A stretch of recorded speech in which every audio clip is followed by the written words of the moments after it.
seperti apa? Itu nyanyi bahasa Ocu gitu. Ngeri ya. Kita challenge dia ya.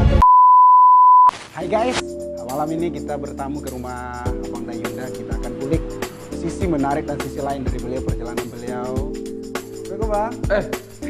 Bang Alis? Iya. Nyasar tadi nggak kan? Enggak Bang, memang tujuannya ke sini gitu. Oh iya. Jadi Bang, kami ke sini mau wawancara Bang. Wawancara. Para subscriber mintanya kayak gitu Bang. Begituan segala. Oke. Itu boleh Bang ya. Subscribe ya bersama ya. Jangan lupa subscribe ya. Yuk kita lihat wawancara dengan Bang. Oke. Lanjut.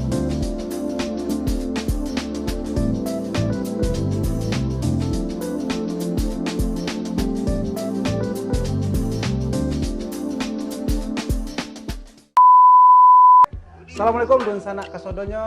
Malam niko awak dijamu oleh Kakanda Yuyun Hidayat di dalam acara wawancara dengan beliau.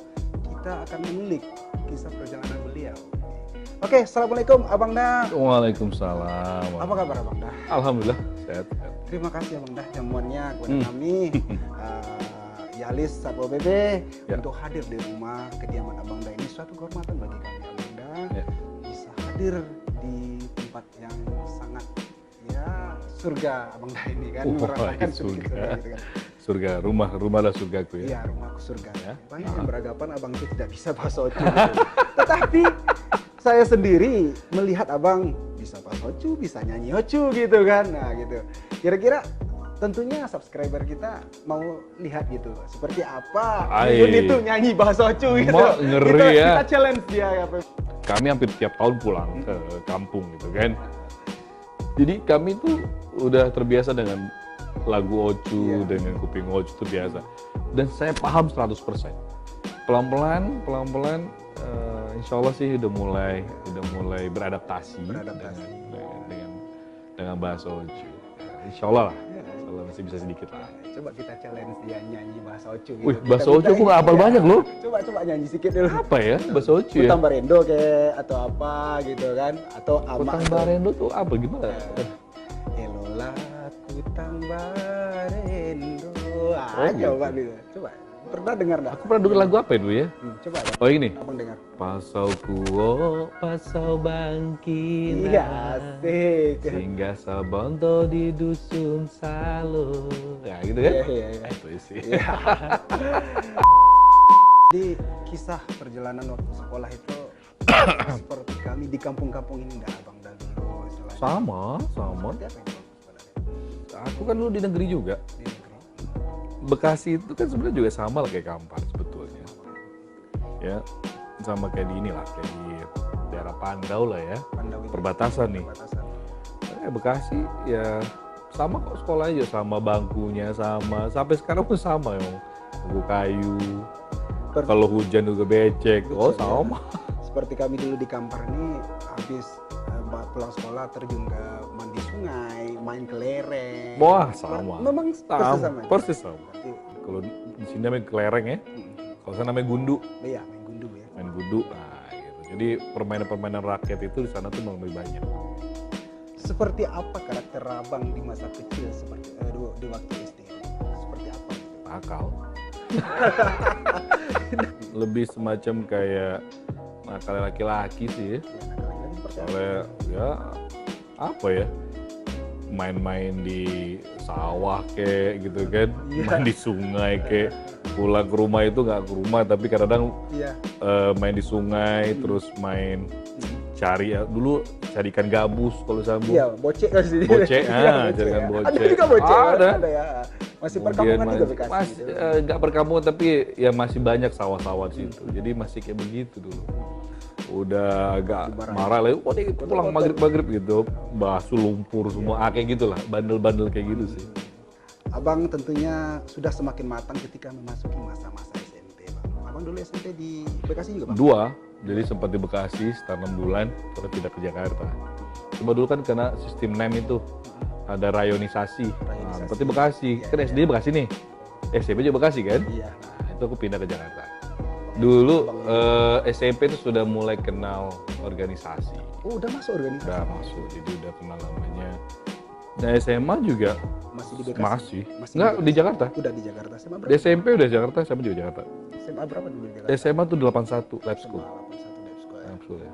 Seperti apa abang masa SMA? Oh SMA itu seru sih. Sama masih organisasi juga, cuman lebih inilah, lebih mulai belajar demokratis lah ya. Demokratis ya. Nah, itu kan mulai ikut OSIS, jadi wakil ketua OSIS, jadi banyak lah tuh. Mulai jadi pecinta alam, jadi ketua pecinta alam, kemudian ikut basket, volley, tenis meja, hampir Olahraga semua. gitu ya.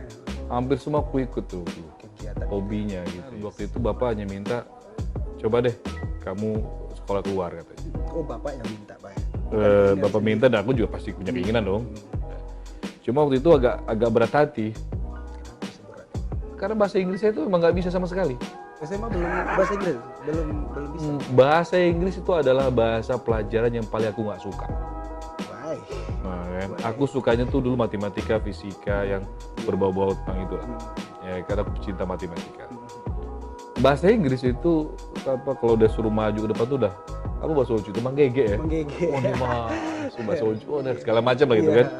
Dan itu perbendaharaan kata itu nggak bisa sama sekali. Setelah selesai UPTN ujiannya itu, aku langsung berangkat. Langsung berangkat ke mana itu Bang ya? Aku tuh ke Australia. Australia. Nah di situ aku mulai masuk itu dan aku stres. Itu nggak bisa kan? Iya, stres. Kampung orang dan aku dilepas gitu loh, tidak didampingi. Tidak didampingi. Kata apa ya? Lu kalau mau daftar sendiri katanya. Bahasa Inggrisnya nggak bisa. Iya. Ya kan? Lu daftar sendiri. Wah gimana? Akhirnya nekat. Kemudian ya udah coba dan itu stres ya emang. Akhirnya di situ lah baru tahu bahwa pentingnya bahasa itu. Nah di situ aku mau total untuk belajar bahasa Inggris benar. Karena bahasa itu butuh sekali. Nah gitu. Putus 6 bulan tuh Bang. Itu 6 bulan, kemudian masuk diploma. Aku masuk diploma dulu. Aku nggak masuk Diploma S1. 3 ya? Diploma 3. Diploma 3. Diploma 3 jurusan namanya tuh Manufacturing Mechanical Stream. Manufacture pertanian tuh Bang. Manufacture. Publikasi Pabrikasi. ya. Pabrikasi sama mesin. Mesin. Alhamdulillah. Jadi emang agak ngebut sih waktu itu. Ngebut. Karena pengen cepat kerja dan di saat itu juga udah mulai kerja itu. Waktu di sana udah mulai kerja, aku itu sudah jadi guru. Sudah jadi guru Bang? Ya, aku guru bahasa Indonesia untuk anak-anak bule. Iya. Anak bule bantu masjid. Jadi ini sosial. Jadi berapa lama kemudian aku pernah diminta jadi penyiar radio di sana. Nah, penyiar radio di sana, radio komunitas. Jadi di sana penyiar radio komunitas orang-orang Indonesia yang tinggal di sana itu bisa ada channel khusus. Nah, aku coba di situ jadi penyiar. Pas itu tahun 98 kalau nggak salah. Krisis kan? Krisis ekonomi. Aku pikir-pikir dulu harga dari dolar 1.800 itu melonjak ke sampai 15.000. 15.000. Hampir 9 kali lipat ya. Jadi waktu itu wah ini kacau nih. Ya tahu diri lah kali ya. Kita tahu diri, aku pikir sama bapak, aku minta balik dulu ke Indonesia. Biarlah aku selesaikan dulu S1 di Indonesia. Ada masalah. Masalahnya adalah bidangku itu nggak ada di Indonesia. Manufacturing Mechanical Stream itu nggak ada. Nggak ada. Adanya itu akhirnya dikonversikan itu adalah teknik industri. Teknik industri. Akhirnya aku masuk ke Trisakti. Trisakti. Nah itu akhirnya aku selesaikan dalam waktu setahun deh. Selesai S1. Alhamdulillah selesai juga S1. Jadi S2 itu aku pindah ke Inggris. ke Inggris Bang ya? Inggris itu namanya Sari University. Sekolahnya itu Menyelesaikan S2 itu. 10 bulan. 10 bulan selesai S2. S2 aku 10 bulan. Luar biasa. Cuma lama di situ sambil kerja. Nah, situ mulai kerja mulai jadi janitor, tukang bersih WC, tukang bersih-bersih, janitor lah, bersih WC, bersihin dapur, nyuci piring, nyuci gelas kayak gitu-gitulah. Telemarketing, jualan melalui telepon, ya kan telemarketing, kemudian macam-macam lah waktu itu kerjaannya. Di 2004 mulailah Abang untuk ditarik ke Indonesia. Langsung ke sini ke Kampar. Ke Kampar langsung. Kan waktu itu Bapak sudah punya usaha di Kampar. Jadi di Kualu. Yang di Kualu itu Bang. Ya, Jadi pertama kali langsung ya itulah belajar di bawah lagi, betulin alat, terus segala macam-macam. Ilmu yang didapat dari Australia itu ya langsung diterapkan. Australia sama lah semua sih. Kok bisa nyampe ke politik gitu? Politik itu adalah yang paling kuhindari sebetulnya. Sebenarnya ikut politik itu abangku sih, Afrizal ya. Maaf ya. Kemudian waktu itu Bapak kan jadi bupati sempat ya, 2018 ya, 2017. Ya, waktu itu Bapak bilang, tak tolong sama kami, coba tolong bantu aku di politik. Iya, jadi ya, atas permintaan apa? Politik ya, karena memang beliau butuh dukungan legislatif waktu itu. Waktu itu memang masih kurang untuk dukungan dari politik dari legislatifnya. Saya nggak tahu kenapa ya mungkin. Dan akhirnya saya belum bilang oke. April, aku masih oke kan. Aku kan tapi cuma sekedar oke, cuma sekedar oke, tapi kok nggak ngapa-ngapain. Nggak ada aksi. Sosialisasi nggak ada, apa-apa nggak ada, totally nggak ngapa-ngapain. Karena aku udahlah ngapain politik. Iya. Karena aku lebih suka ngajar sama jadi pengusaha itu jauh lebih nikmat. Disitulah apa sebenarnya. Iya. Dan situ Bapak udah mulai sakit. Bapak udah mulai sakit, kemudian kami juga total akhir ke Bapak. Karena Bapak kan nggak bisa, udah mulai nggak bisa sendiri tuh. Iya. Kalau buang air mesti dipapa, minta digendong. Kan aku laki-laki, sama abang ganti-gantian kita dan Bapak.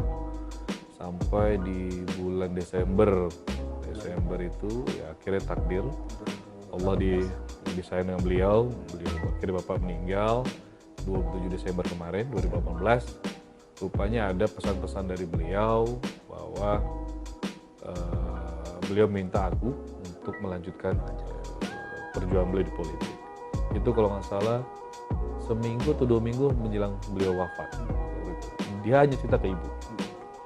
Nah, gitu. Jadi ibu menceritakan setelah ya 5 hari lah sebelum, aku ingat sebelum 7 hari Bapak waktu itu. Akhirnya tolong, kata ibu, ini pesan almarhum, ya terserah kamu mau jalan atau tidak. Akhirnya konsultasi sama istri ke rumah.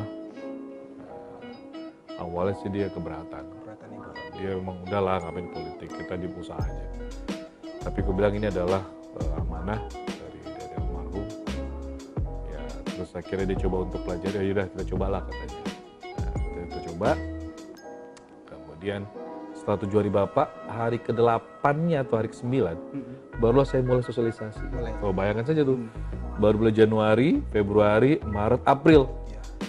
April, jadi 2,5 bulan sosialisasinya itu emang mulai all out tuh. Ya, berangkat pagi, pulang malam, berangkat pagi, pulang subuh kadang-kadang. Itu untuk sosialisasi. Alhamdulillahnya adalah silaturahmi yang beliau bangun selama ini kuat dan sangat bagus. Itu memudahkan aku untuk membuka kembali keran silaturahmi itu. Jadi agak dipercepat lah untuk berkenal dengan masyarakat sehingga masyarakat sudah mulai kenal akunya. Dulu kan nggak ada yang kenal, siapin lah Yuyun gitu kan. Apalagi nama kayak nama perempuan pula kan, Yuyun Hidayat kayak nama perempuan gitu loh kan.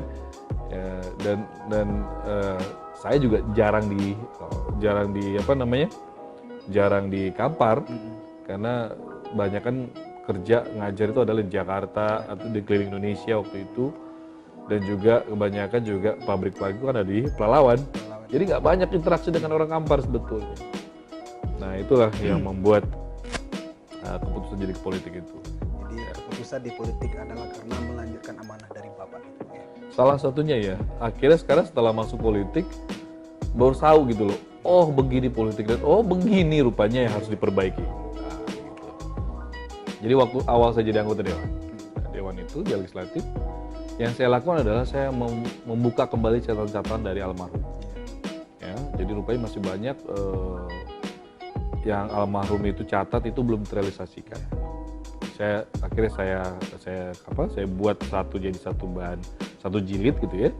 Nah itulah saya pelan-pelan saya coba akan untuk merealisasikan itu. Maka itu kalau sekarang kemarin saya kan menggemakan artinya Kampar naik kelas. Itu artinya adalah ajakan.